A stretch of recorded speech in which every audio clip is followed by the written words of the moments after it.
My name is Andrew Gony and I'm a 29-year-old writer. About 6 years ago, I've been diagnosed with being manic-depressive. And ever since that, I'm trying to deal with these mental ups and downs as good as I can.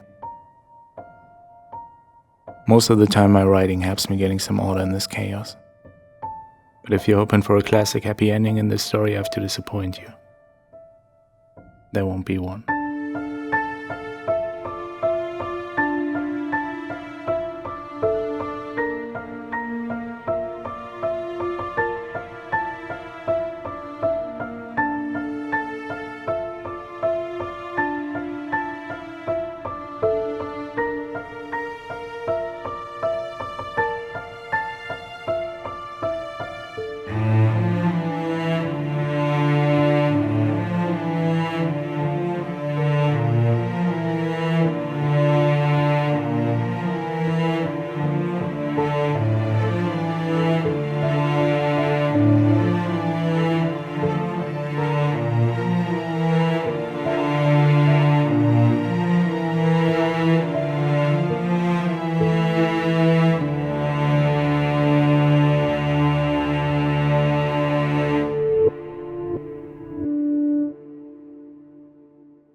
Chapter 1.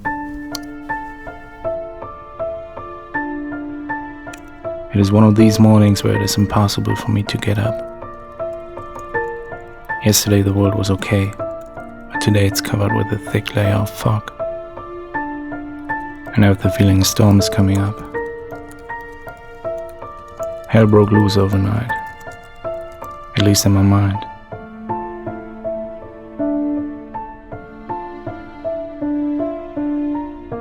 I can't move, feel paralyzed, and every breath seems harder than the last. If my house would catch on fire today, then the flames would probably eat me alive. There's no way I'm gonna leave my bed anytime soon.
After I got diagnosed, my doctor prescribed me Narration in combination with luteolin. She said the Narration would help me get out of bed in the morning, and the luteolin would help me sleep at night. But it didn't. Everything seemed surreal, and I was constantly tired. I heard my alarm clock ringing every morning and got up. But I always felt like I was still asleep. For months. I also didn't like the other side effects. Blurry vision, dry mouth, sweating, and dizziness. So I quit taking the pills after about 8 months. Of course, my doctor doesn't know that. So she keeps prescribing them. After I told her Narration doesn't help, she wanted me to try Xanax. After that, Prozac. After that, Zoloft. I still have them all. I don't know why. But I started collecting them.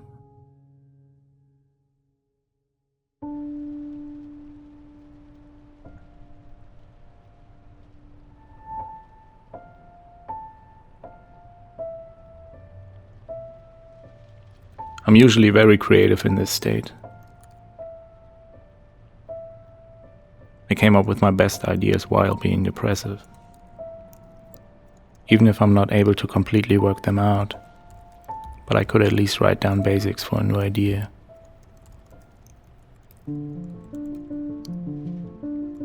That's what I always took from this. That was my tool, and it worked for me for years.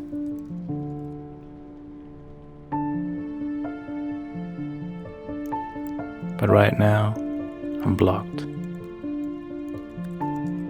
Like my head is surrounded by brick walls.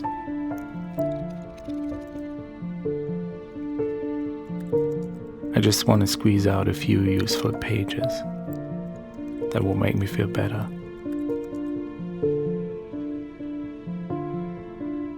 I try to force it, but it doesn't work.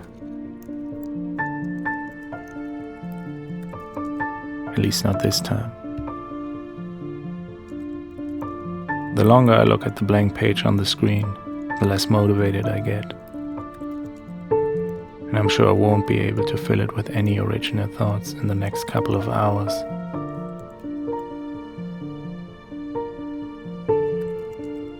I just can't.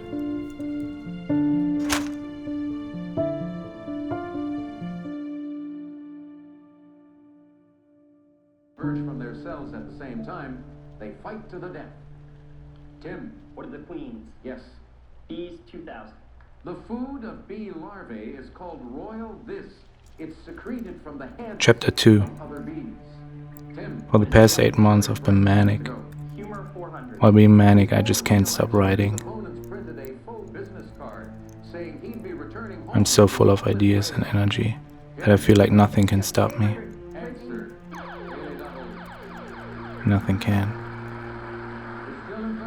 I have to run every day, just run, while my heart pumps faster and faster inside my chest. I believe with Tom, if you are correct. In the 1992 presidential race, George H.W. Bush. Put me on a circle track and I run it. Ozone Man. I don't care how long.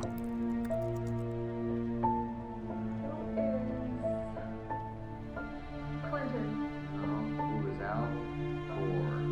Al Gore. All right. My productivity is on its maximum. Teddy Roosevelt joined the 1912 race saying, I got too many ideas in my head that I need to write down. well, feebly. It would be a waste not to write them down.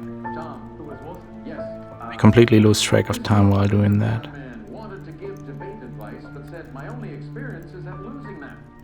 Tim. I jump from topic to topic, and people tell me it's really hard to follow me, because I talk so fast. Alive. Tim and Tom gonna have to guard against each other. That might work in Jen's favor with this category. Skyscrapers. Think about it. Make a wager. We'll be back. Right now, there's It was a problem for me to stay focused at first, 20 minutes later, but after a while I learned dealing with it. world in Seattle. Later today, she'll help an accident victim in Kansas. How can one nurse be in all these places? Through the nurses she taught in this place. Johnson & Johnson knows behind every nurse who touches Even when I think I should be tired, educator who first touched them. my mind wouldn't allow this.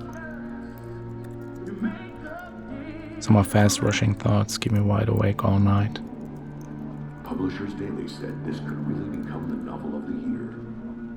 Book critic Gregory Pinley called The Void a clever told story about an impressive character. Underground Review said Andrew Gony's debut is the full package. This is a tale of a... Well, that's how I am when I'm manic. The Void. Not even remotely comparable to how I feel right now. National Bestseller Edition in stores now and online at andrewgony.com.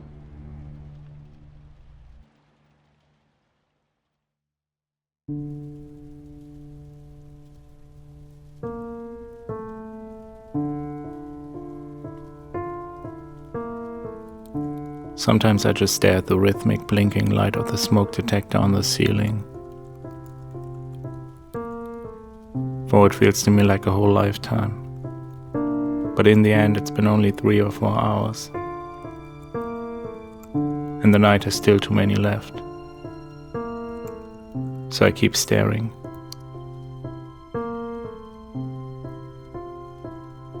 I can't see a thing, just pure blackness. Before the red dot lights up again for a split second. And it's black. And I wait. I'm always afraid to miss it, because I have to blink.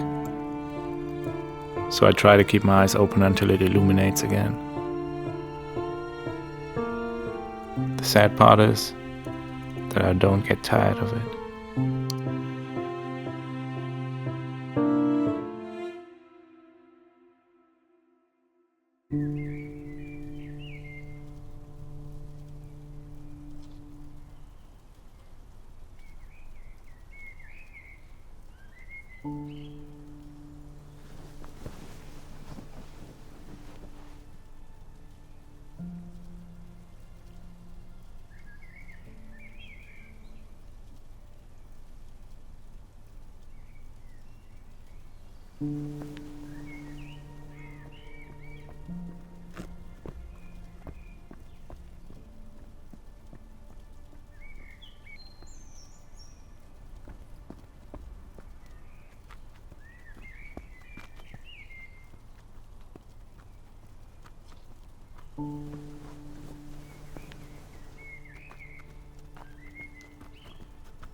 If you have never experienced a depressive phase, and I mean a real one, then you cannot imagine how this feels.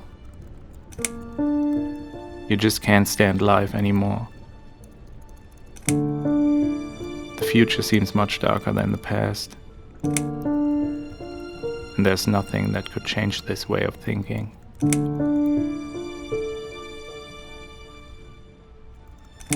And while you remain in your bed the whole time doing nothing, this feeling gets worse.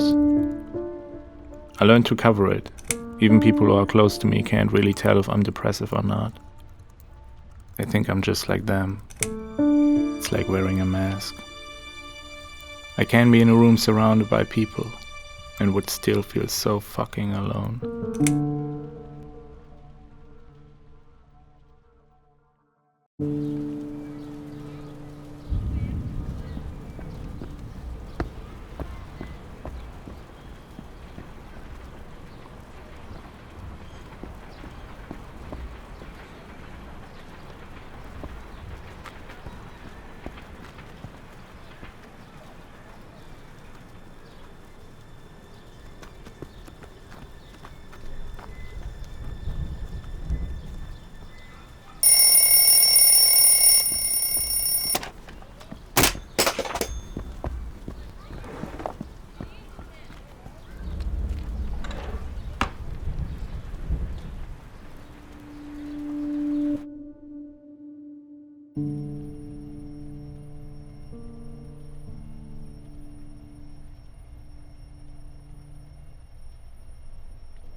Final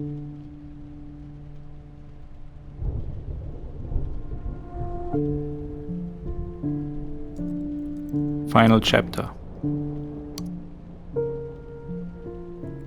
It's been only 4 days without more than 3 hours of sleep, but it already feels like eternity. And I know it would get worse from here on. This could go on for months. I wouldn't mind being in a car accident and falling in a coma for 2 years. But that won't happen, since I'm not able to leave the house. While the storm outside reached its peak, I reached my personal low, and the void inside me increases by every second, leaving no space for hope.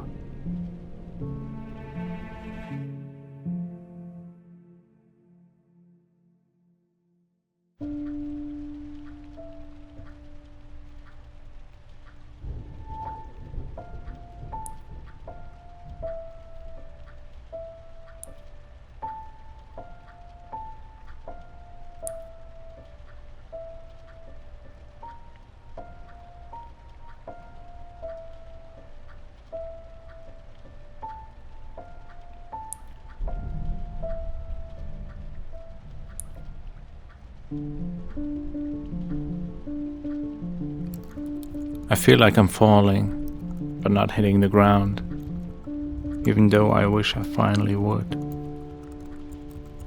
The first time I took a Narration, it knocked me out for 12 hours, because my body wasn't used to it. Damn, I wish it would still have this effect on me now. The insomnia is probably the worst thing about my depressions. I'm being forced to stay awake and watch the train derailing.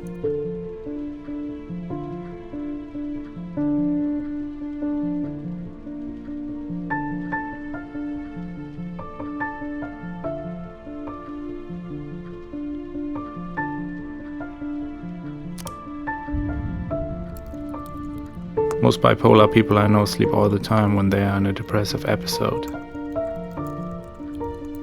How I envy them.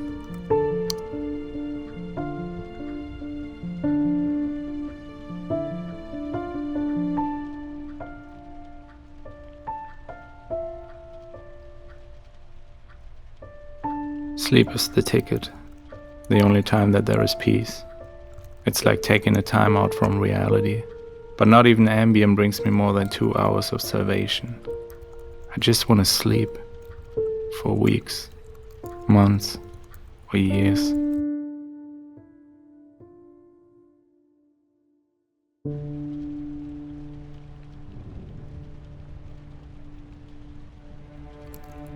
I always knew it would end like this somehow. And I'm not willing to remain in this state any longer. No matter how great a day was, no matter how successful I was, I still had the feeling of emptiness sneaking in from the back.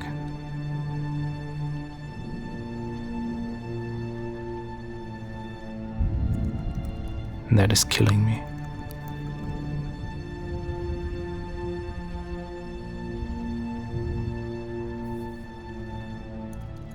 All my life I felt this unrest deep inside me. It has always been there, subtle but present. And I feel like I was always looking for something I now doubt even exists. I became my own worst enemy. And it's hard to run from that. I made all these great plans, started so many new projects, but never finished them. So why would I want to be manic if I come up with ideas for projects I would never be able to finish?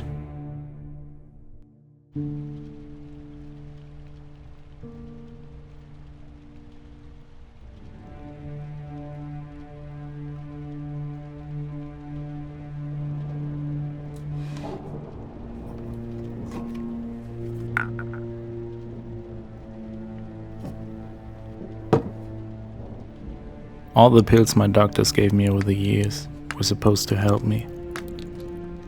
It was a good feeling to have them, knowing that I could end this whenever I want. Now the time has come.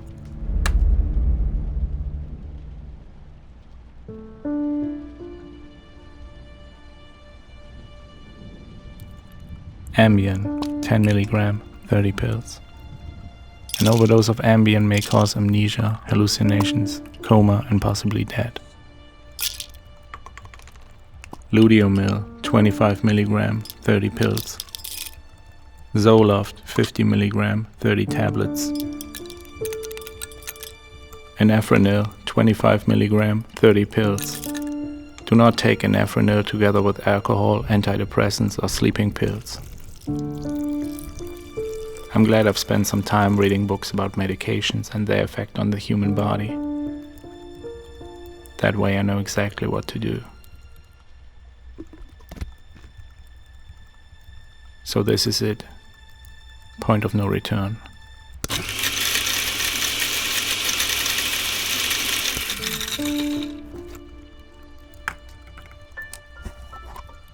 This cocktail should knock me out in less than 20 minutes. The vodka Ambien mix will make sure of that. The crushed inside of the pills will numb my mouth, so I gotta try not to vomit. I really don't want to risk surviving this. But once it's in my system, I will faint. My lungs will collapse, and my heart will slowly stop beating, fade out.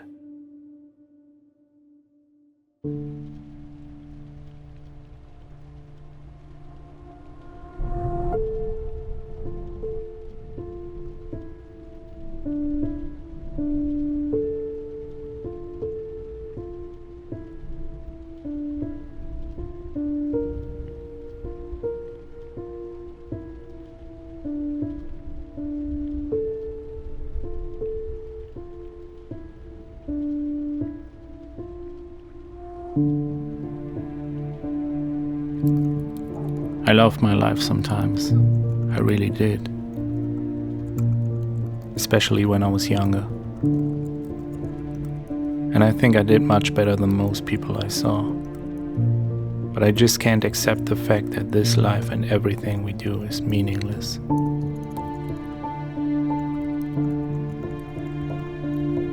And if you're saying it isn't, then you're not really honest to yourself.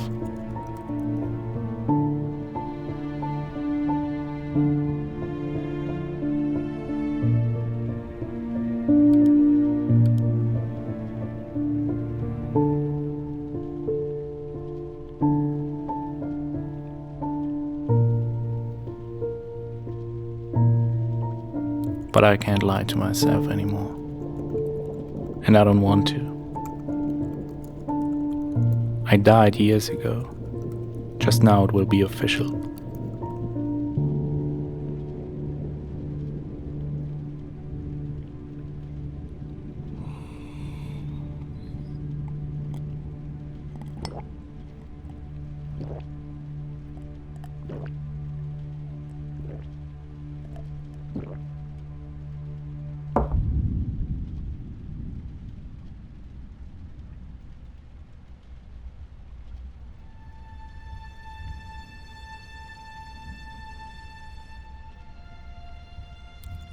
There's absolutely nothing romantic or poetic about suicide. If someone decides to end his life, then you can be sure that this person already hit rock bottom.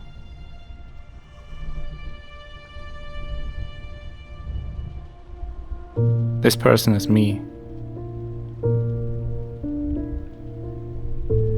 And these will be my last words.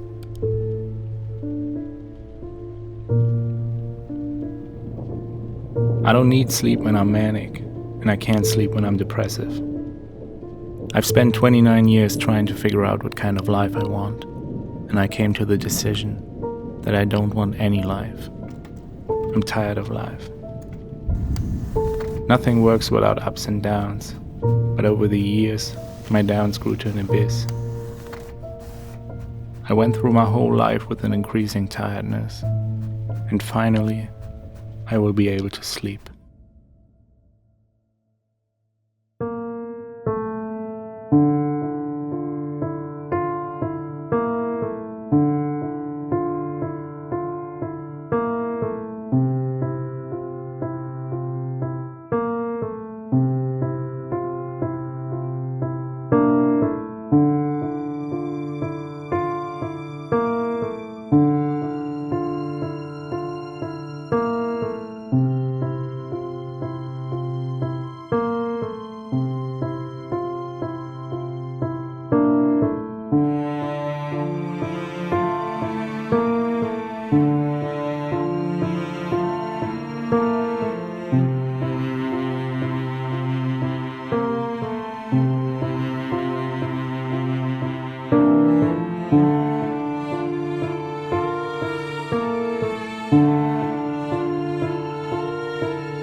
Dear Sarah, I am deeply sorry that I left you like this, but I feel too weak and tired to go on with this constant fight. And I honestly don't see any chance of winning it. It gets harder and harder every time. I don't think I need to describe how I feel right now, because I already did that very detailed in The Void. And since it became a bestseller, I now know that there are millions out there feeling exactly the same. But that doesn't help me. Mania and depression. I'm so sick of those words. And I don't even know what they really mean. Maybe they are just an excuse for my bad behavior. This all might seem selfish, and I think it is. I can write a full book about how bad I feel, but can't even fill one letter about how great you made me feel. It should be the other way around. Maybe I should have called you, but that would have only delayed this. Sometimes when I couldn't sleep, and you were lying beside me, I just listened to your calm breathing for hours. I loved those moments. I know there's nothing I could say that will make you feel better at this point. You made me as happy as I could possibly be. But the truth is, no matter if you're sleeping right next to me in bed, or holding me saying everything will be alright, in my mind I'm all alone, and no one can help or protect me. Not even you. I am so sorry for all this, but I love you. Please know that. Andrew.